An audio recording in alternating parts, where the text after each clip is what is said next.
The creative endeavor of She series started in 2019 with our first book, the collection of short stories called She Speaks. It was followed by the book on Indian festivals called She Celebrates. In 2020, many of you who are present today were also present to support us with She Celebrates. Around this year, this time last year, the pandemic hit the world with full vengeance. Needless to say, 2020 was a hard year for all of us. Many of our lives have changed since then. Do you feel that we value the essential things to us today with a little more substance and clarity? I think I do. Hence, we are here and we are in this together. The female writers of She series are authors of Indian origin, spread across the world. They come from different professional backgrounds, and this project aims to give a creative outlet to women's voices and their experiences in daily lives. They are homemakers, they are scientists, professors, engineers, community organizers, artists, and so on. And they all have a story to tell. The She series is a labor of love. It's a massive project spanning all 9 countries. The contributors are volunteers. They volunteer their time to coordinate the tasks of editing, proofreading, branding, marketing, and so on, everything that goes on into the publishing. As they say, necessity is the mother of invention. Hence, in 2020, it was a landmark year for She series. Our project lead, the multi-talented Brindarika Bose, who is with us right now, established Bose Creative Publishers in 2020. Under the umbrella of our very own publishing house, we present to you the newest edition of the She series, an invigorating book of flash fictions called She Reflects. The printed copies and ebooks of the same is available on Amazon US. Proceeds from this book will go to the nonprofits that work for women upliftment and children empowerment. To talk a little more about the book, I welcome my co-author and editor of She Reflects, Teesta Ghosh. Teesta, the floor is all yours. Thank you, Shimona. Good afternoon, everyone. We are extremely delighted that you've been able to join us and hope you're well and your families are well in this year of the pandemic. So I'm going to tell you a little bit about the book itself. This year, our book She Reflects showcases 43 flash fictions or micro stories written by 22 women authors from 9 countries around the world. The challenge for each one of us was to convey an entire story using a minimum number of words. Each author was given a limit of 2,000 words to write as many stories as possible. Some authors wrote as many as 3, while others were content with 1. As one of the editors of She Reflects, I had the pleasure of reading all of them. You may have noticed that the cover of the book shows 3 generations of women. A little girl, her mother, and grandmother on the banks of the river Ganga. A woman's journey through life is compared to the different stages in the life of the river Ganga. She emerges as Bhagirathi, then she is Alaknanda, and then when she finally reaches the plains, she is known as Ganga. Accordingly, our stories are grouped under 3 sections. Bhagirathi has stories of women from infancy to youth. Alaknanda features stories of women who are of middle age, while Ganga has stories about women who are seniors. I'd like to point out to you that in this collection, we made a conscious decision to highlight the role of seniors, the girl child and teens whose creative and impactful contributions often get overlooked. We welcome you to be a discerning reader and our partner in words as you pick up your copy of She Reflects. Now, I would like to introduce you to one of the contributing authors of She Reflects, Jasleen Pakhneja. Jasleen wrote a beautiful story called The Swing in the last book called She Celebrates. She is back with Leela, a love story transcending time. Jasleen is a dentist and a consultant by profession. She's a keen reader, a theater enthusiast, and lives by the mantra, life is too short for unfinished business. When there is a lesson to be learned, learn it and move on. Here's a fun fact about Jasleen. Jasleen won the Best Actor Award for playing the villain in The Count of Monte Cristo when she was in high school.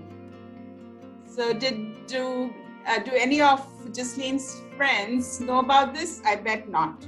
Okay. Jasleen will now give you a glimpse of some of the stories that you will find in She Reflects. Over to you, Jasleen. Thank you, Teesta. I'm so honored to be talking about some of the best creativity I've seen in recent times. Unabashed creativity that has only strengthened and glistened during COVID. The stories in She Reflects are all about the female protagonists, and some of them have even been inspired by true events. The leading ladies of our stories are not what you would call the epitome of perfection, and nor have their lives been a bed of roses, but they have risen above challenges, some because of their razor-sharp focus, like Aradhya in The Look, or because of their courage and deep commitment, like Leela in Leela, and Sandhya in The Golden Carer, or because they just inspire you to keep going in spite of the sacrifices life has forced on them, like the new bride or the mother in The Laborer. Some of the protagonists have encountered some major tragedies, like Sarah in The Wall, and will probably have to face the rest of their life with a false smile on their face. I've read all the stories, and I've been trying to decide who my favorite is, the feisty Devika from How I Met My Mother's Daughter, or the defiant Anna in The Proposal, or the gritty grandma in Eklavya Redux. But I've been unable to make that determination because each of them has something special to offer that endears them to me. When you read through She Reflects, you'll be able to feel Ananya's elation, Janali's desperation and pain, and you'll want to ease away Amara's insecurities. It'll be hard for you to walk away from She Reflects without reflecting on who you relate to the most. And with that sneak peek, I would have actually loved to continue reading my book, or rather my story from the book, but I just got an alert that my computer is running out of battery, so I need to run and get my cord so that I can plug it in. What I want to do at this time is, Teesta, if you're okay to go next, if you can read your story, I'll go run, get my cord, and then I can go after you. How does that sound?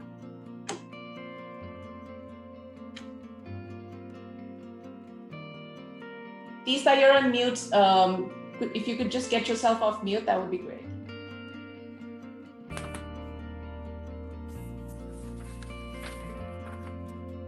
Still on mute, Teesta.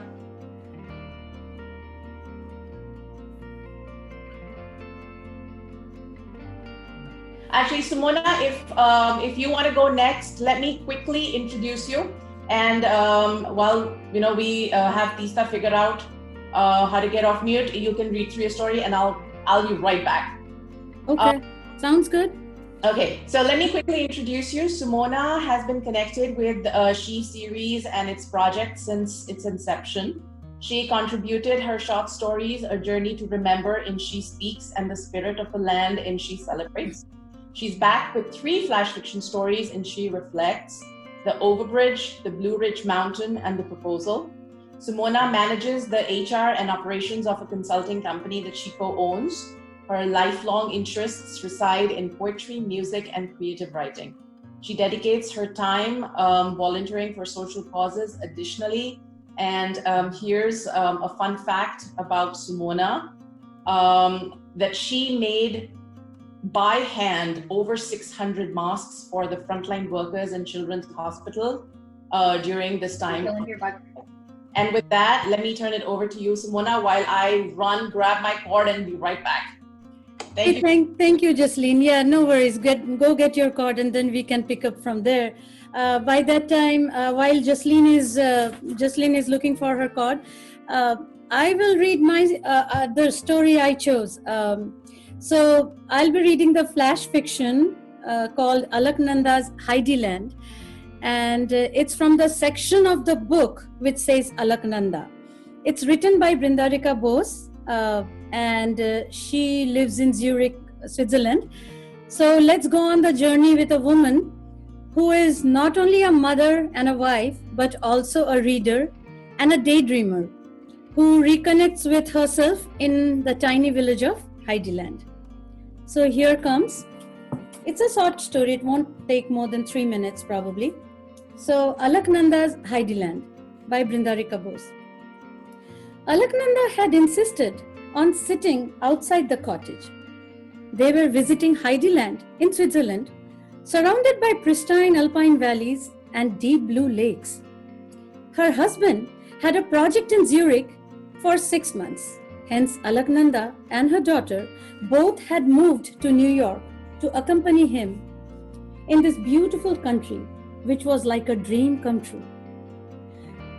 They were spending a long weekend in Bad Ragaz, a town famous for its thermal baths, from where they made this trip to Heidiland, mainly for their daughter, who was a big fan of Joanna Cipri's popular book, Heidi.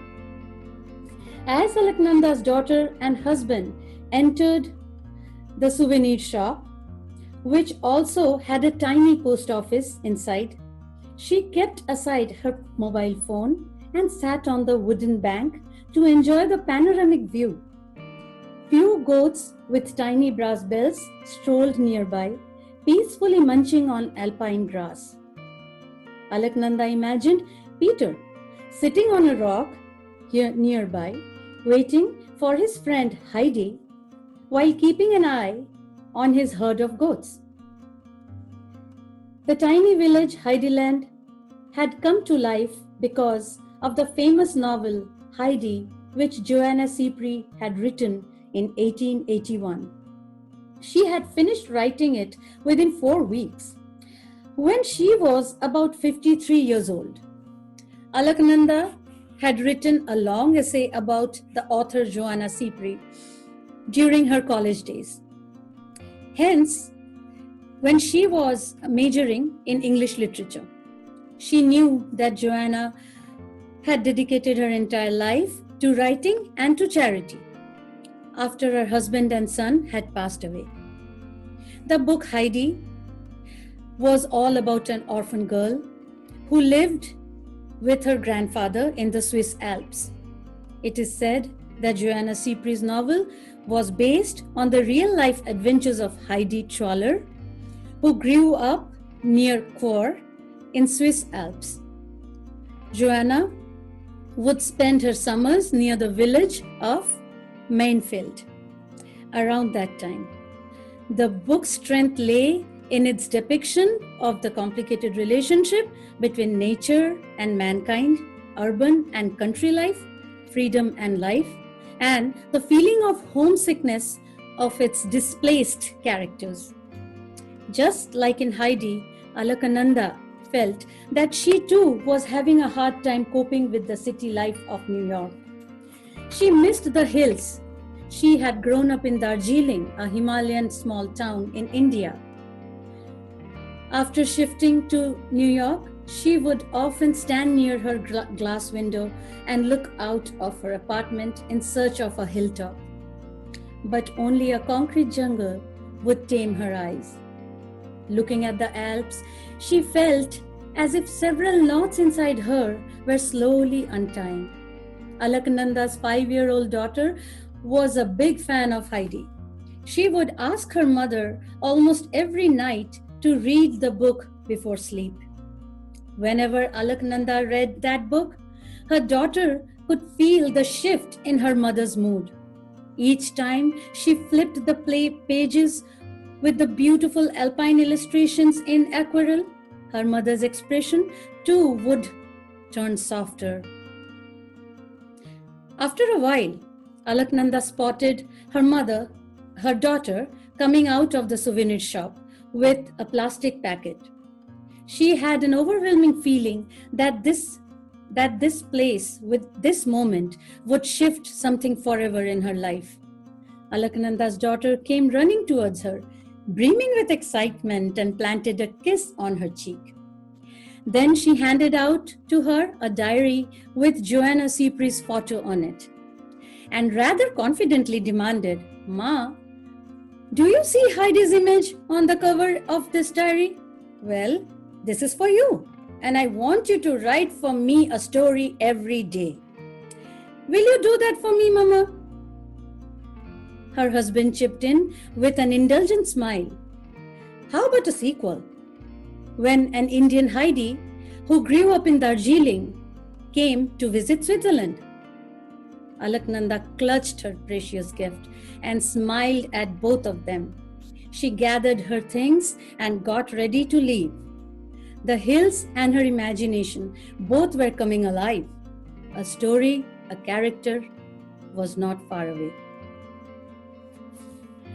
So that's the story of Alaknanda and her inspiration. So hope you liked it. I will go to Jasleen. Do you want to take it from here? Okay, that's perfect. So all good. And absolutely. Yeah. Absolutely. Yeah. All right. Great. So Teesta. Okay. Okay, All so good? we can go to Jasleen is Jasleen. You need to tell the story now. Okay, Yeah. you can. Yeah, I'll go ahead and read my story, and then I can introduce Teesta as well. So, Okay, sounds good. all right. Sounds good. Okay. So actually, before I share my story, well, actually not my story, but one of the stories, I do want to share a teaser with you. And I want to see if you guys can connect this teaser with the story.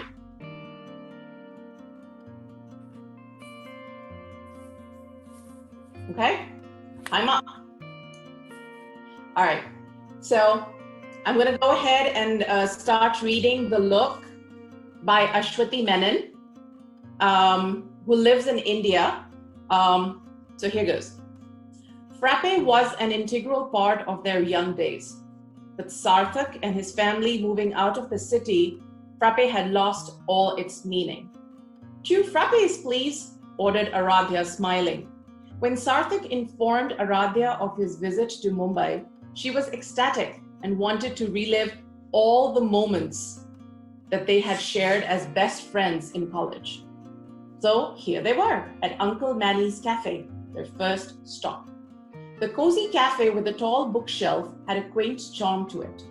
It was always popular back then, and now it had turned into a favorite hangout place for teens and adults alike. "Now that you guys are locating here in a few months, what are your plans, Sarthak?" asked Aradhya, munching on free potato chips that were kept on the table. Sarthak nodded in delight and began explaining his work plans. As much as Aradhya wanted to pay attention to the details, she kept getting distracted, passing frequent glances at the table behind Sarthak. Somewhere in the middle of his chatters, Sarthak noticed this and followed Aradhya's gaze. He saw a young man with steel-rimmed spectacles. He was silently sipping his coffee and with his nose buried into a book. Sarthak glanced at Aradhya, who could not stop staring at this man. He cleared his throat, which brought her attention back to him. She apologized and asked him to continue. All forgotten, Sarthak continued to babble about his work plans all over again. But Aradhya could not stop looking at that table. Perhaps it was the book, or maybe even the man that drew her attention continuously. Sarthak stopped and asked her, subtly pointing to the table behind, "Hey, what is the matter with you? Do you know him?" "Huh?" she questioned, confused about what he had just asked. "I asked whether you knew him. You seem to be constantly looking at him," asserted Sarthak with contempt. "Oh, I'm sorry, Sarthak. Yes, so where were you? Yes, your work plans? Right, the factory site. Yeah, must visit," muttered Aradhya half-heartedly. Happy that Aradhya was back with her attention towards him, Sarthak continued with his monologue. It had hardly been a minute when Aradhya resumed gazing at that same spot. "What is it, Aradhya? What is it with that guy and you?" asked Sarthak, visibly irritated now. "Hold that thought, Sarthak. I'll be right back," said Aradhya, getting up all of a sudden. She headed over to the table behind him and murmured something to the young man. He lifted his head, nodded in confusion, and got up from his seat.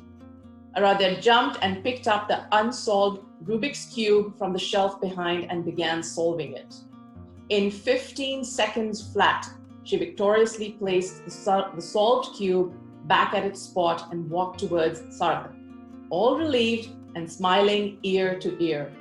Sarthak could not help but return a charming, all-knowing smile. The man must have found the whole thing weird, but only Sarthak knew what it meant to the Rubik's Cube national champion. And with that, my story comes to an end, and I hope that you liked listening to the story as much as I've enjoyed reading it. But we do have another story to get through before we open the floor to further discussion with our attendees and viewers. And the next story is going to be read by Teesta Ghosh, who will be reading one of the stories in She Reflects. Teesta herself wrote a story called The Revisiting in She Celebrates that drew on her experience of living in New Orleans as a student. She is one of the editors of She Reflects and has contributed 3 flash fictions to the present volume. Teesta is an academic by profession. She believes that while living in different parts of India during her childhood made her appreciate diversity in all its forms. It is America that has taught her never to be afraid to think for oneself. She's adjusting to her life as an empty nester and is grateful for her strong circle of family and friends. And here's a fun fact about Teesta. She was chased by an iguana while on a vacation to the Cayman Islands with her family 16 years ago. And very recently, she was visited by a Shenandoah black bear in her backyard. So we see that Teesta and nature are very, very closely aligned with each other. And finally, I turn it over to her. Teesta, the stage is all yours. Jasleen, I think you just made up that fun fact, right? Did I? Okay, everyone. I'm going to read a story. It's called Her Piece of the Sky, and the story is by Regina Sadhu, and she lives in Switzerland. She's a neurobiologist, and she's written this lovely story about an elderly woman who passes on, and then her family gets together for the reading of her will. So let's hear what happens in the story. The story is called Her Piece of the Sky. A sunny day, but the Kunjipallin family looked bemused in the dark confines of the solicitor's room. Only one pair of eyes seemed to understand the significance of the words in Amini's will. Omana had seen her sister-in-law's sad and searching eyes too often. She had been Amini's only confidant. Omana remembered Amini's outburst many moons ago. Why can I not have my own space? I want a place where I get to do what I want and how I want without others interfering. While growing up, Amma would always tell me that I should not stick pictures or draw on the walls as it was the ancestral home. At boarding school, the nuns tried to keep everything simple, minimal, and similar for all the children. When I got married, Jacob Ichayan told me that this may be America, but we have built this house as a replica of their house in Kottayam, and I should preserve every bit as it is. The house seems to have been more important than the beings living in it. Amini had closed her eyes after letting out steam. With a helpless sigh, she had picked up her rosary and Bible and had started to pray to calm her mind. Omana loved and respected her sister-in-law. She had adapted to life in America in a steadfast and sensible manner. She had always taken care of everyone, followed the traditions of the family, and had been instrumental in fulfilling the wishes of many in the family. How could she do this? Why did she want something so unique? How dare she? Snarled Gracie Amai. Amai's words brought Omana back to the present. The others in the room started questioning the validity of the will. The solicitor told Amai to calm down and said that the will was valid and all preparations were in place. Kuriakose Appachan questioned the source of the money used by Amini. The solicitor answered, Amini used the money earned from the sale of her sought-after achapams and kuralappams. She did not take any money from anyone. Her wishes have been carried out as per her instructions. He secured all the papers, distributed copies of the will, and requested the family to follow him. The subdued Kunjipallil family trooped out slowly. Omana followed. She was very curious. The solicitor reached the tail end of the churchyard and opened the tiny gate that opened onto the adjoining orange orchard. The freshly turned earth at the north-facing part of the orchard was in a very tranquil location. Rose bushes in various colors created a lovely riotous boundary. A tiny fountain babbled near the stone head. Musical notes piped out of a bamboo wind chime. Small flower beds adorned the grave. Omana smiled at the beautiful tableau before her. Amini had persevered. After her death, she had accomplished what she had not during her lifetime. The gravestone read, Amini Jacob Kunjipallil, 1958 to 2014. She rests under her piece of the sky. So that's the story, A Piece of the Sky, and what an ingenious woman. So with this, we've come to the end of our presentation, and we are going to open up the floor to you. You can ask questions, and most importantly, what we want from you is to hear your stories about all the remarkable women that you have known in your life, your mothers and grandmothers and aunts and people in the community, your friends. I'm sure you have many, you have many people who are absolutely remarkable, and it's going to be such a wonderful opportunity to share stories of women that we have known.